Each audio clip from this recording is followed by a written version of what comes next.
കൊച്ചി മുനമ്പത്ത് കപ്പൽ ബോട്ടിലിടിച്ച് 3 മത്സ്യത്തൊഴിലാളികൾ മരിച്ചു.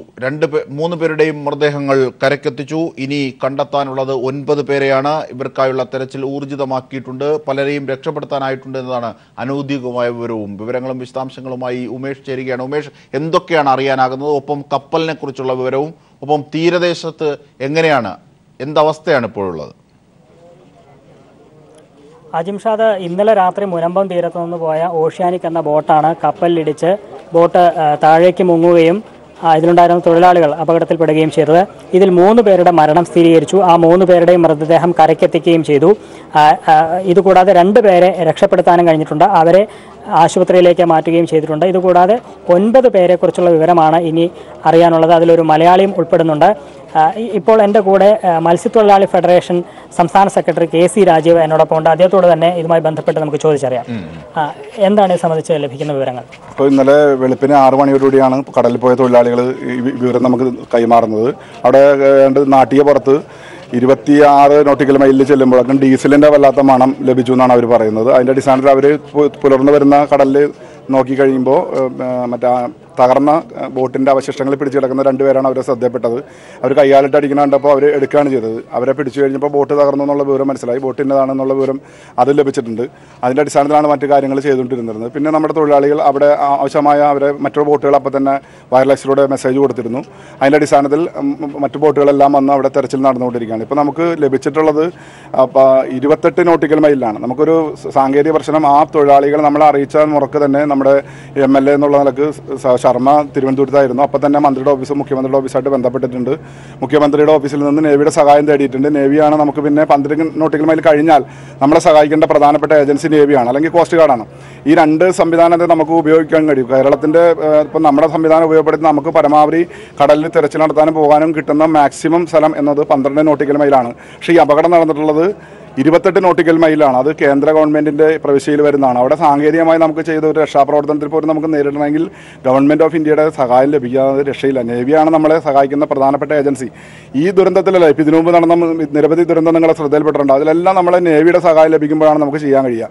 സംസ്ഥാന ഗവൺമെൻറ് ചില പരിമിതികളുണ്ടെന്നുള്ളത് ഞാൻ മനസ്സിലാക്കുന്നത്. എൻഫോഴ്സ്മെൻറ്റ് നമ്മുടെ സജീവമാണ്. ഇപ്പോൾ നിങ്ങൾ ഇവിടെ പുറത്ത് നോക്കിയാൽ കാണാം, ഇവിടെ ഈ കടപ്പുറത്ത് കളക്ടർ അടക്കമുള്ള RDO അടക്കമുള്ള മുഴുവൻ സംവിധാനങ്ങൾ, പോലീസും സിസ്റ്റം എല്ലാവരും ഇവിടെ സജ്ജമാണ്. എല്ലാ സംവിധാനത്തിനും നമ്മുടെ എൻഫോഴ്സ്മെൻറ്റിൻ്റെ ബോട്ടുകൾ പുറത്ത് 4 എണ്ണം കിടപ്പുണ്ട്.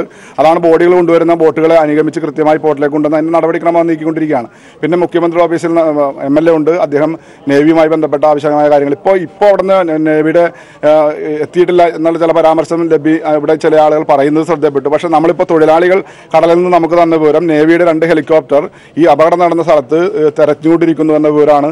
അവിടെ അപകടം നടന്നിടത്ത് കിടക്കുന്ന ബോട്ടുകൾ നമുക്ക് നൽകിയ വിവരം. അപ്പോൾ നേവി ഓൺ സ്പോട്ടിലെത്തിയെന്നാണ് നമ്മൾ മനസ്സിലാക്കുന്നത്. ഇതിൻ്റെ ഒരു പ്രശ്നം എന്ന് പറഞ്ഞു കഴിഞ്ഞാൽ, ഈ അപകടം നടന്നാൽ നടന്നിടത്ത് മാത്രമായി നിൽക്കില്ല, അന്തിമമാവില്ല. കടലിൻ്റെ ഒരു സ്വഭാവം നീരൊഴുക്കിനനുസരിച്ച് അങ്ങോട്ടും ഇങ്ങോട്ടും ഒക്കെ മാറിക്കൊണ്ടിരിക്കുന്നു. ഇപ്പോൾ ഞാൻ ഓഖി ദുരന്തത്തിൽ കടലിൽ പോയി ബോഡി എടുത്തുകൊണ്ട് വന്ന ആളാണ്. അപ്പം നമ്മൾ തിരുവനന്തപുരത്ത് ഓഖി ദുരന്തത്തിലുണ്ടായ ആളുകളുടെ ബോഡി എനിക്ക് കിട്ടുന്നത് കണ്ണൂർ പുറത്തുനിന്നാണ്, കോഴിക്കോട് കണ്ണൂർ പുറത്തുനിന്നാണ്. അപ്പോൾ നിൽക്കില്ലത്, നീരൊഴുക്കിൽ അങ്ങോട്ടും ഇങ്ങോട്ടും മാറിക്കൊണ്ടിരിക്കും. അതുകൊണ്ട് അപകടം നടന്ന ഓൺ സ്പോട്ടിൽ പോയി കിടന്ന് നമ്മൾ നോക്കിയിട്ട് കാര്യമില്ല. ആ നീരൊഴുക്കിൻ്റെ സ്വഭാവം അനുസരിച്ച് അങ്ങോട്ടും ഇങ്ങോട്ടും മാറിയാണ് നോക്കേണ്ടത്. അതാണ് സാങ്കേതികമായ പ്രശ്നം. അപ്പോൾ ഈ അപകടം നടന്ന അവശിഷ്ടങ്ങളുള്ളടത്ത് മാത്രം തപ്പിയുകൊണ്ട് കാര്യമില്ല. ആ ഒരു പ്രശ്നം സാങ്കേതികമായിട്ടുണ്ട് ഇതിന്. എങ്കിലും സജീവമായ രക്ഷാപ്രവർത്തനം നടക്കുന്നുണ്ട്. ഇപ്പോൾ ഇവിടെ 5 പേരെയാണ് നമുക്ക് ലഭിച്ചത്. 5 പേരെന്ന് പറഞ്ഞാൽ 3 ബോഡിയാണ് നമുക്ക് ലഭിച്ചത്. 2 പേരെ ജീവനോടെ നമുക്ക് ലഭിച്ചിട്ടുണ്ട്. അവർ ഗവൺമെൻറ് ആശുപത്രിയിലുണ്ട്. വലിയ കാര്യമായ പരിക്ക് അവർക്ക് ഇല്ലയെന്നാണ് നമ്മൾ മനസ്സിലാക്കുന്നത്. 3 ബോഡിയുണ്ട്. ആകെ 14 പേരിൽ ഒരാളാണ് മലയാളി ഉള്ളത്. മറ്റുള്ളത് തമിഴ്നാട്, കൽക്കത്ത തുടങ്ങിയിട്ടുള്ള സ്ഥലങ്ങളിൽപ്പെട്ടവരാണ് ഇനി ബോട്ടിലുള്ളത്. അതെ അതെ. ഈ 9 പേരിൽ ഒരു മലയാളി ഉൾപ്പെടെ 9 പേരെ കുറിച്ചുള്ള വിവരമാണ് ഇനി ലഭിക്കാനുള്ളത്. അവരെക്കുറിച്ച് എന്തെങ്കിലും തരത്തിലുള്ള കടലിൽ നല്ല വിവരവും കിട്ടിയിട്ടുണ്ടോ?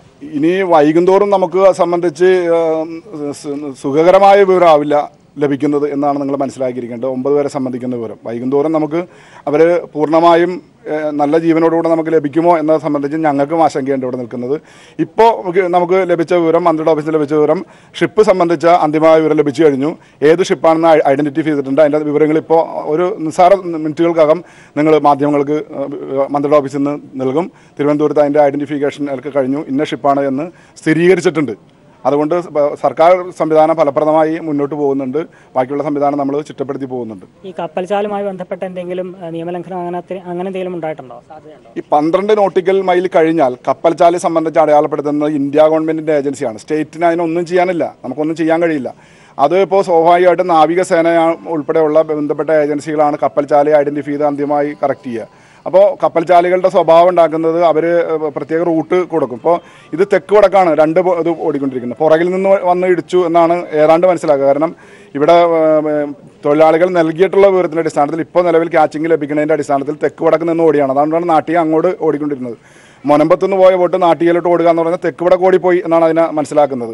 ആ അർത്ഥത്തിൽ നോക്കുമ്പോൾ പിന്നിൽ നിന്ന് വന്ന് ഇടിച്ചു എന്നാണ്, ഇപ്പോൾ സൈഡിൽ ഇടിച്ച് കാണും എന്നാണ് ശരി. നമുക്ക് അന്തിമമായി പറയാൻ കഴിയില്ല, അതിൻ്റെ വിവരങ്ങളെല്ലാം ലഭിക്കുന്ന മുറയ്ക്കേ പറ്റുള്ളൂ. ആ നിലക്കാണ് കഴിയുന്നത്. ഇപ്പോൾ അതുകൊണ്ട് അതിൻ്റെ സ്വഭാവം എന്തെന്നുള്ളത് അന്തിമമായി പറയണമെന്നുണ്ടെങ്കിൽ ഇപ്പോൾ ഏതായാലും ഷിപ്പിനെ സ്ഥിരീകരിച്ചല്ലോ, ആ വിവരം കൂടി വരുന്നവർക്ക് നമുക്ക് പൂർണ്ണമാക്കാൻ കഴിയും. തീർച്ചയായിട്ടും അജിംഷാദ് സമഗ്രമായ വിവരമാണ് അദ്ദേഹം നമ്മോട് പങ്കുവച്ചിട്ടുള്ളത്. 9 പേരെക്കുറിച്ച് ഇനിയും വിവരം ലഭിക്കാനുണ്ട്. അക്കാര്യത്തിൽ ആശങ്കയിൽ തന്നെയാണ് മുനമ്പം തീരത്ത് ഉള്ളവർ. ഏതായാലും രക്ഷാപ്രവർത്തനം വളരെ സജീവമായി പുരോഗമിക്കുന്നുണ്ട് എന്ന് തന്നെയാണ് നമുക്ക് ലഭിച്ചിരിക്കുന്ന വിവരം. അജിംഷാദ്, ഒപ്പം ഇതേ സംബന്ധിച്ചുള്ള ആശങ്കകൾ, ഏറ്റവും പുതിയ വിവരങ്ങൾ ഒക്കെ കൈമാറുമ്പോൾ തന്നെ ഈ കപ്പലിനെ സംബന്ധിച്ച് ഇത്രയേറെ നേരത്തെ അദ്ദേഹം സൂചിപ്പിച്ചതുപോലെ ഈ മണ്ണെണ്ണയുടെ മണം അല്ലെങ്കിൽ ഡീസലിൻ്റെ മണം മനസ്സിലാക്കിയിട്ടാണ് ഇവരെ തിരിച്ചറിയുന്നത്. അപ്പോഴാണ് ഈ ബോട്ട് തകർന്ന വിവരം അറിയുന്നത്. ഇത്ര വലിയൊരു അപകടം ഇടിച്ചു തകർത്തിട്ട് അവിടെ പ്രാഥമികമായ ഒരു സഹായത്തിനും കപ്പൽ എല്ലാ സൗകര്യങ്ങളും ഉണ്ടായിട്ടും ചെയ്യാതെ നിർത്താതെ പോവുകയായിരുന്നു കപ്പൽ ചെയ്തത്. ഈ കപ്പൽ ഇന്ത്യൻ കപ്പൽ തന്നെയാണ് എന്ന് തിരിച്ചറിഞ്ഞു. ഇത് മംഗലാപുരത്ത് റിപ്പോർട്ട് ചെയ്തിരിക്കുന്നു. എന്തൊക്കെയാണ് അതേ സംബന്ധിച്ച് അറിയാനാകുന്ന വിവരങ്ങൾ കൂടി ഉമേഷ്?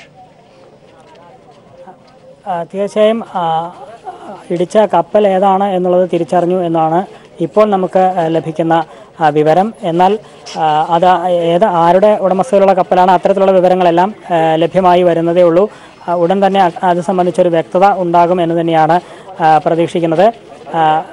ഉടൻ തന്നെ അതുമായി ബന്ധപ്പെട്ട നിയമ നടപടികളിലേക്കും മറ്റും കടക്കുമെന്ന് തന്നെയാണ് പ്രതീക്ഷിക്കുന്നത്. അജിംഷാദ്, തീർച്ചയായും. ഒപ്പം ഈ രക്ഷപ്പെടുത്തി കരക്കെത്തിച്ചവരുടെ ആരോഗ്യാവസ്ഥ എന്താണ്? അവരെ ആശുപത്രിയിലേക്ക് ഉടൻ തന്നെ കൊണ്ടുപോവുകയും ചെയ്തു. അവരുടെ നില എങ്ങനെയാണ് ഉമേഷ്? അജിംഷാദ്, 2 പേരെ രക്ഷപ്പെടുത്തി ആശുപത്രിയിലേക്ക് കൊണ്ടുപോയിട്ടുണ്ട്. അവരുടെ പരിക്ക് നിസ്സാരമല്ല എന്നുള്ളതാണ് അറിയാൻ കഴിഞ്ഞിരിക്കുന്നത്. എങ്കിലും അവർക്ക് വേണ്ട ചികിത്സകൾ നൽകിക്കൊണ്ടിരിക്കുന്നു. ഈ മുനമ്പം തീരത്ത് തന്നെ രക്ഷപ്പെടുത്തി എത്തുന്നവർക്ക് വേണ്ടിയുള്ള ആംബുലൻസ് സൗകര്യം അടക്കം സജ്ജീകരിച്ചിട്ടുണ്ട്. ഉടൻ തന്നെ അവരെ ആശുപത്രിയിലേക്ക് മാറ്റുകയും ചെയ്തു. അവർ ഇപ്പോൾ ചികിത്സയിലാണ്. അവിടെ നിന്ന് കൂടുതൽ വിവരങ്ങൾ ലഭ്യമായി വരുന്നതേ ഉള്ളൂ. അതുപോലെ തന്നെ ഈ തീരദേശത്ത് ഇപ്പോൾ നിൽക്കുകയാണ് ഉമേഷ്. ദുഃഖമുണ്ട്. അവരുടെ സഹപ്രവർത്തകർ ഇതര സംസ്ഥാന തൊഴിലാളികളാണെങ്കിൽ പോലും സഹപ്രവർത്തകർ എത്രയും പെട്ടെന്ന് എത്തണം എന്ന ആഗ്രഹവും പ്രതീക്ഷയും ഒക്കെ ഉണ്ട്. ഒപ്പം ആശങ്കയുണ്ട്. ഇതേ സംബന്ധിച്ച് ഒരു അപകടത്തിൻ്റെ എല്ലാവിധ അനിശ്ചിതാവസ്ഥയും ഇപ്പോഴുമുണ്ട്. കോസ്റ്റ് ഗാർഡും മറൈൻ എൻഫോഴ്സ്മെന്റിനെ ക്രോഡീകരിക്കുമ്പോൾ ഈ 9 പേരെയും രക്ഷപ്പെടുത്താനാകും. ഇവരിൽ എത്ര പേരെ കിട്ടിയിട്ടുണ്ട്? ഏതൊക്കെ വിവരങ്ങളാണ് നമുക്ക് കരയിൽ അറിയുന്നത് ഉമേഷ്?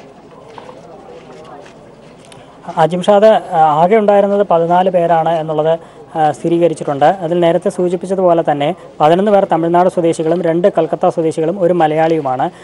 ഇതിൽ മലയാളി ഉൾപ്പെടെ 9 പേരെക്കുറിച്ചുള്ള വിവരമാണ് ഇനി അറിയാനുള്ളത്. അവർക്ക് വേണ്ടിയുള്ള തിരച്ചിലാണ് പുരോഗമിക്കുന്നത്. അവരുടെ കാര്യത്തിൽ വലിയ ആശങ്കയിൽ തന്നെയാണ് എല്ലാവരും ഉള്ളത്. കാരണം അപകടം നടന്നത് രാവിലെ പുലർച്ചെ 3:30-ക്കാണ്. ഇത്രയും മണിക്കൂറുകൾ പിന്നിട്ട് കഴിഞ്ഞിരിക്കുന്നു. നേരത്തെ നമ്മുടെ മത്സ്യത്തൊഴിലാളി ഫെഡറേഷൻ നേതാവ് സൂചിപ്പിച്ചതുപോലെ തന്നെ അപകടം നടന്ന സ്ഥലത്ത് മാത്രമായിരിക്കില്ല ഒരുപക്ഷെ ഇവർക്ക് വേണ്ടിയുള്ള തിരച്ചിൽ നടത്തേണ്ടത്. വ്യാപകമായൊരു തിരച്ചിൽ തന്നെ ഈ പരന്നു കിടക്കുന്ന കടലിൽ നടത്തേണ്ടതുണ്ട് എന്നുള്ള വിവരമാണ് അദ്ദേഹം കൈമാറിയത്. അത്തരത്തിലുള്ള തിരച്ചിലാണ് ഇപ്പോൾ പുരോഗമിക്കുന്നത്. 3 പേരുടെ ജീവൻ നഷ്ടമായിരിക്കുന്നു. അത് തമിഴ്നാട് സ്വദേശികളായ 3 പേരുടെ മൃതദേഹമാണ് കരയ്ക്ക് എത്തിച്ചിട്ടുള്ളത്.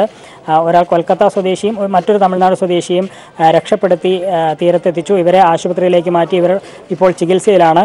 ബാക്കി അവശേഷിക്കുന്ന മാലിയങ്കര സ്വദേശി ഷിജു ഉൾപ്പെടെ 9 പേരെക്കുറിച്ചുള്ള വിവരമാണ് ഇനി ലഭിക്കേണ്ടത്. അവർക്ക് വേണ്ടിയുള്ള വ്യാപകമായ തിരച്ചിലിൽ തന്നെയാണുള്ളത്. നേരത്തെ സൂചിപ്പിച്ചതുപോലെ നേവിയുടെ ഹെലികോപ്റ്റർ അടക്കം വളരെ വ്യാപകമായ തോതിൽ തിരച്ചിൽ നടത്തുന്നുണ്ട്. ഈ മത്സ്യത്തൊഴിലാളികൾ ഉൾപ്പെടെ ഇതിനുവേണ്ടി രംഗത്തിറങ്ങിയിരുന്നു. അദ്ദേഹം സൂചിപ്പിച്ചതുപോലെ 12 നോട്ടിക്കൽ മൈൽ മാത്രമാണ് നമുക്ക് തിരച്ചിൽ നടത്താൻ കഴിയുകയുള്ളൂ. അതിനപ്പുറം കേന്ദ്ര സേനയാണ് വേണ്ടത് എന്നുള്ള സൂചനയും നൽകിയിരുന്നു. അതിൻ്റെ അടിസ്ഥാനത്തിലാണ് നേവി ഉൾപ്പെടെ ഇപ്പോൾ വിശദമായ തിരച്ചിൽ നടത്തുന്നത്. എത്രയും പെട്ടെന്ന് അവരെ കണ്ടെത്താൻ കഴിയും എന്നുള്ളത് തന്നെയാണ് എല്ലാവരുടെയും പ്രതീക്ഷ. ഒപ്പം ഈ കപ്പലുകളുടെ ഈ സമീപനം നേരത്തെ തന്നെ സൂചിപ്പിച്ച അദ്ദേഹം പറഞ്ഞു, ഈ അന്താരാഷ്ട്ര കപ്പൽ ചാലിൽ ഇത്തരത്തിൽ ഇത് നടപടിക്രമങ്ങൾ കൂടുതൽ ഊർജിതമാക്കേണ്ടത് കേന്ദ്ര സർക്കാരാണ്. നിരവധിയായ മത്സ്യത്തൊഴിലാളികൾ ഇത്തരത്തിലുള്ള ഭീഷണി പുറംകടലിൽ കപ്പലുകളിൽ നിന്ന് നേരിടുകയാണ്. നേരത്തെ വെടിവെപ്പടക്കം കപ്പലിൽ നിന്നുണ്ടായിട്ടുണ്ട്, മത്സ്യത്തൊഴിലാളികളുടെ ജീവൻ നഷ്ടമായിട്ടുണ്ട്. ഇതേ സംബന്ധിച്ചൊരു പ്രതിഷേധം ഉമേഷ് നിൽക്കുന്ന ഇടത്തുണ്ടോ? നാട്ടുകാർ എന്തൊക്കെയാണ് ഇത് സംബന്ധിച്ച് പറയുന്നത്? ദുഃഖവും ആശങ്കയ്ക്കും ഒപ്പം. തീർച്ചയായും ഇത്തരത്തിൽ ഈ ബോട്ടിൽ കപ്പലിടിക്കുന്ന സംഭവം ആദ്യമായല്ല ഉണ്ടാകുന്നത് എന്നുള്ളത് തന്നെയാണ് നമുക്ക് ഇതിനകമുള്ള അനുഭവം വ്യക്തമാകുന്നത്. ഇതിനു മുൻപും ഇത്തരത്തിൽ കപ്പലിടിച്ച് അപകടമുണ്ടായിട്ടുണ്ട്, പലരുടെയും ജീവൻ നഷ്ടമായിട്ടുണ്ട്, അല്ലെങ്കിൽ ഗുരുതര പരുക്കുകൾ സംഭവിക്കുന്നു. ഇപ്പോഴും ഇത്തരത്തിൽ കപ്പലിടിച്ച് 3 പേരുടെ ജീവൻ നഷ്ടമായിരിക്കുന്നു.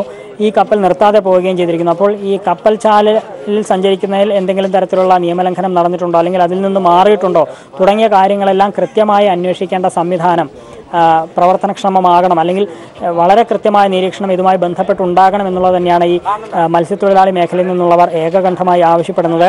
അതുതന്നെയാണ് ഇവരുടെ ആശങ്ക വർദ്ധിപ്പിക്കുന്നത്. പലപ്പോഴും രാത്രിയും മറ്റുമാണ് ഇത്തരത്തിൽ മത്സ്യബന്ധനത്തിന് പോകുന്നത്.